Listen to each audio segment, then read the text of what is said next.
Hi friend, আপনাদের সবাইকে গরিবের ব্লগসে স্বাগত। আজ আমরা নতুন একটি রেসিপি নিয়ে চলে এসেছি, এঁচোড়ের কোপ্তা কারি।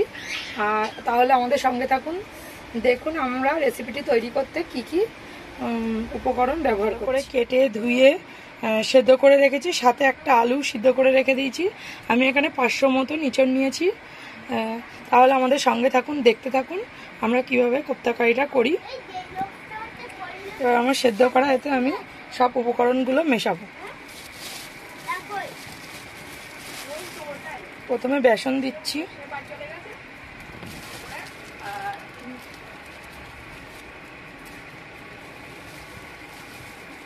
সাথে একটু চালের গুঁড়ো দিয়ে দিলাম,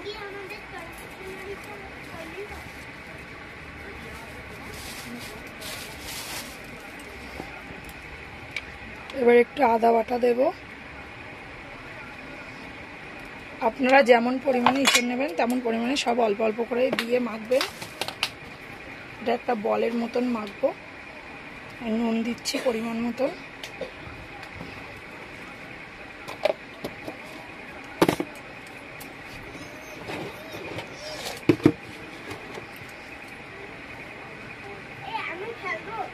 হলুদ দিয়ে দিলাম পরিমাণ মতো, লঙ্কার গুঁড়ো দিয়ে দিচ্ছি, আর দিচ্ছি জিরে ধনের গুঁড়ো। এবার একটু সামান্য পরিমাণে চিনি দিয়ে দিচ্ছি। এবার আমি সব উপকরণগুলো মেখে নেব ভালো করে।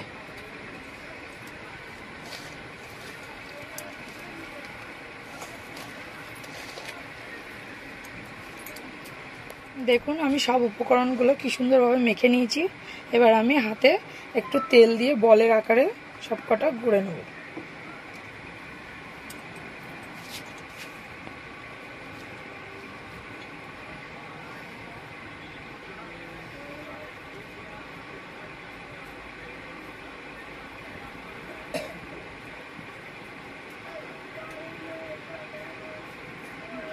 আপনারা যেরকম শেপে খেতে পারেন সেরকমভাবে করবেন। আমি একটু চ্যাপটা চ্যাপটা গোল গোল করছি। আর এতে আমি থালায় একটু কর্নফ্লাওয়ার দিয়ে রেখে দিয়েছি যাতে এটা ভেঙে না যায়। এবার এইভাবে সব কটা করে নেব।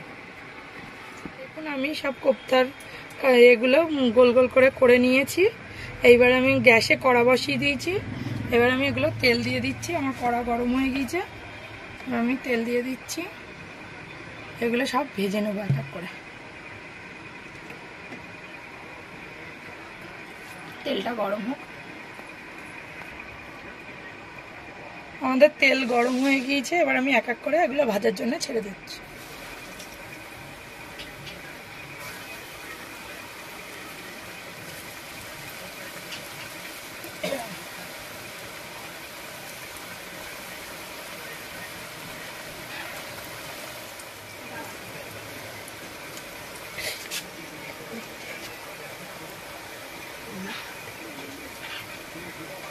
দেখুন আমি সব কটা ছেড়ে দিচ্ছি, এবার ভাজা ওটা হোক।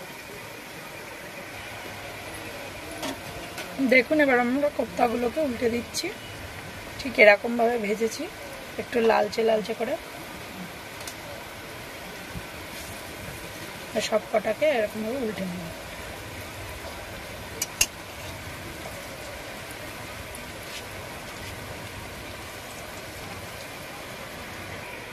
দেখুন আমরা সব কটা উল্টে নিয়েছি, আর ঠিক এরকম লালচে লালচে করে ভেজে তুলে নেব। দেখুন আমরা সবগুলো এরকমভাবে ভেজে নিয়েছি, আর আমরা ওই তেলেই এবার তরকারিটা করা দেখাবো। কোপ্তা কারিটা হচ্ছে, আমাদের তেল গরম হয়ে গিয়েছে। আমি প্রথমেই ফোড়নে তেজপাতা আর একটু জিরে দিয়ে দিচ্ছি।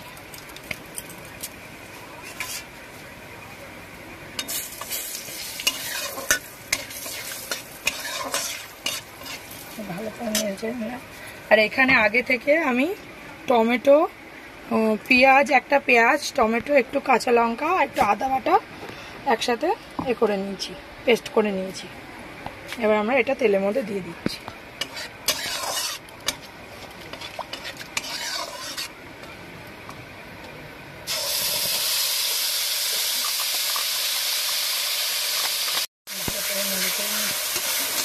মশলাটা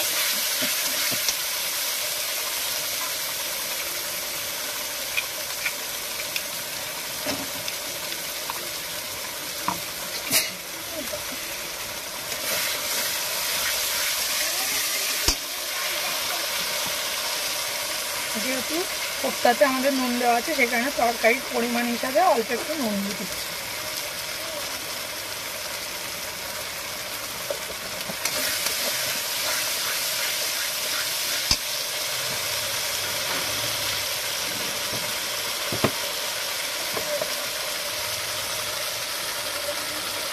এবার পরিমাণ মতো হলুদ দিয়ে দিলাম, জিরে ধনের গুঁড়ো দিয়ে দিচ্ছি,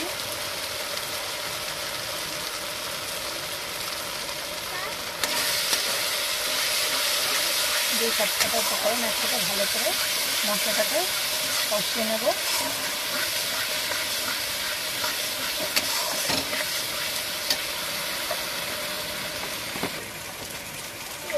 এবার একটু কালারের জন্য কাশ্মীরি লঙ্কার গুঁড়ো দিয়ে দিলাম।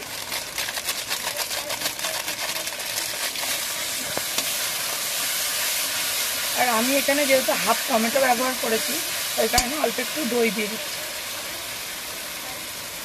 টমেটো না দিতে পারেন, কিন্তু দইটা দিলে কি ভালো হবে।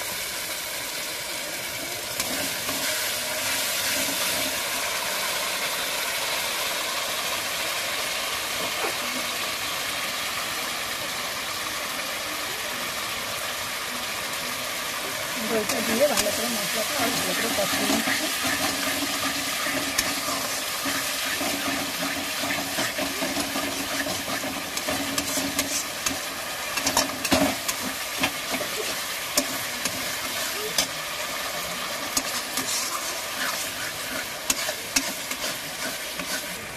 দেখুন আমাদের মশলাটা কি সুন্দর কষানো হয়ে গিয়েছে আর মশলা থেকে তেলও ছেড়ে দিয়েছে।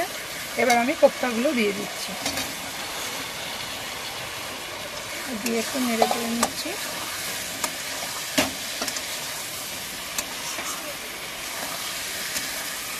এবার আমি জল দিয়ে দেবো।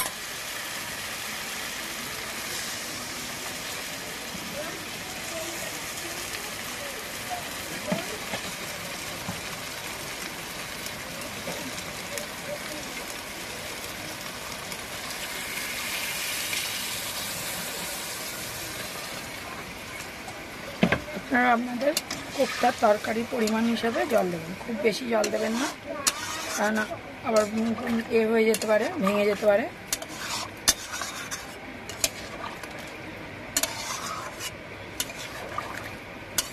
আমাদের যেহেতু তরকারিটা বেশি সেই কারণে আমরা পরিমাণ হিসাব করে জল দিয়েছি। আপনারা আপনাদের তরকারির পরিমাণ হিসাবে জল দেবেন।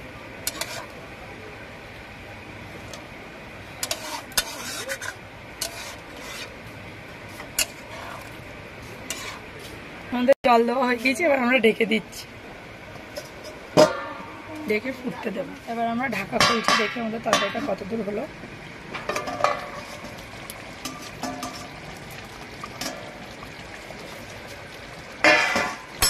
দেখুন আমাদের কোপ্তা কারি রেডি। একটা বলও কিন্তু ভেঙে যায়নি, খুব সুন্দরভাবে হয়েছে, বেশি লাল লাল কালার হয়েছে। আর আমি যেভাবে রেসিপিটি তৈরি করলাম বাড়িতে আপনারা ঠিক একই পদ্ধতিতে করবেন, তাহলে ভালো হবে। এবার আমি একটু চিনি দেব সামান্য পরিমাণে।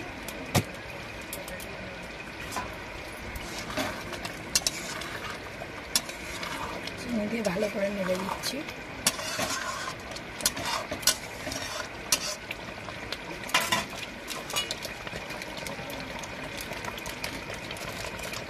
আর আমরা কিন্তু একটু ময়দা ছড়িয়ে নিয়েছিলাম, যখন বলগুলো করে করে রাখছিলাম একটা থালায় একটু ময়দা ছড়িয়ে রেখেছিলাম, তার উপর রাখছিলাম যাতে ভেঙে না যায়।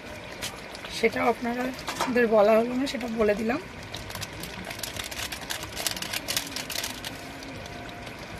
এবার গরম মশলা দিয়ে দিচ্ছি উপর থেকে, গরম মশলা দিয়ে ভালো করে নেড়ে চেড়ে নিচ্ছি।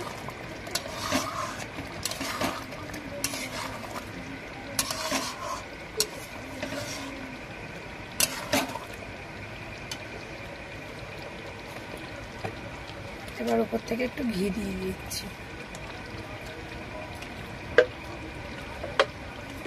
আমাদের রেসিপি এখানেই শেষ করছি। আর আমাদের ভিডিও যদি আপনাদের ভালো লেগে থাকে লাইক করবেন, শেয়ার করবেন আর আমাদের কমেন্ট করে জানাবেন। আমাদের চ্যানেলটিকে সাবস্ক্রাইব করবেন আর এভাবে আমাদের পাশে থাকবেন। আজকের মতো এখানে শেষ করছি।